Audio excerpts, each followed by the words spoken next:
Good evening. I'm Dennis, and I'm a Christian. This evening I'll be reading Acts chapter 14.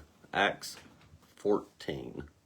Now it happened in Iconium that they went together to the synagogue of the Jews, and so spoke that a great multitude, both of the Jews and of the Greeks, believed.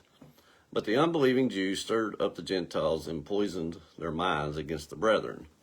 Therefore, they stayed there a long time, speaking boldly in the Lord, who was bearing witness to the word of his grace, granting signs and wonders to be done by their hands. But the multitude of the city was divided, part sided with the Jews and part with the apostles. And when a violent attempt was made by both the Gentiles and Jews with their rulers to abuse and stone them, they became aware of it and fled to Lystra and Derbe, cities of Lycaonia, and to the surrounding region. And they were preaching the gospel there. And in Lystra, a certain man without strength in his feet was sitting, a cripple from his mother's womb, who had never walked. This man heard Paul speaking. Paul observing him intently, and seeing that he had faith to be healed, said with a loud voice, "Stand up, straight, on your feet." And he leaped and walked. Now when the people saw that what Paul had done, they raised their voices, saying in the Lycaonian language, "The gods have come down to us in likeness of men." But Barnabas they called Zeus, and Paul Hermes, because he was the chief speaker. Then the priest of Zeus, whose temple was in front of their city, brought oxen and garlands to the gates, intending to sacrifice with the multitudes.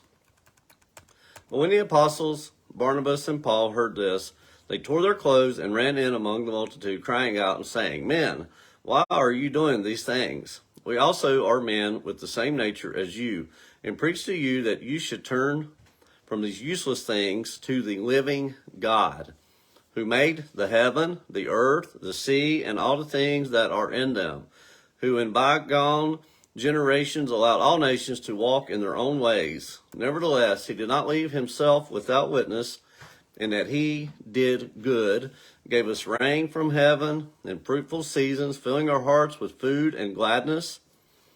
And with these sayings, they could scarcely restrain the multitudes from sacrificing to them. Then Jews from Antioch and Iconium came there, and having persuaded the multitudes, they stoned Paul and dragged him out of the city, supposing him to be dead. However, when the disciples gathered around him, he rose up and went into the city, and the next day he departed with Barnabas to Derbe.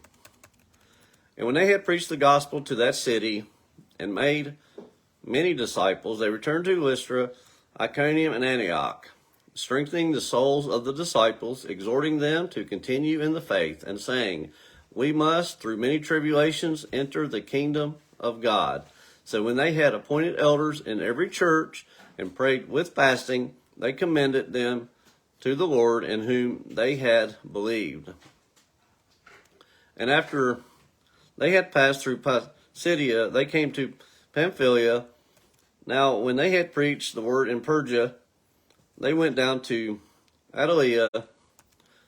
From there they sailed to Antioch, where they had been commended to the grace of God for the work which they had completed. Now when they had come and gathered the church together, they reported all that God had done with them, and that he had opened the door of faith to the Gentiles. So they stayed there a long time with the disciples. That was Acts chapter 14, Acts 14, reading from the New King James Version.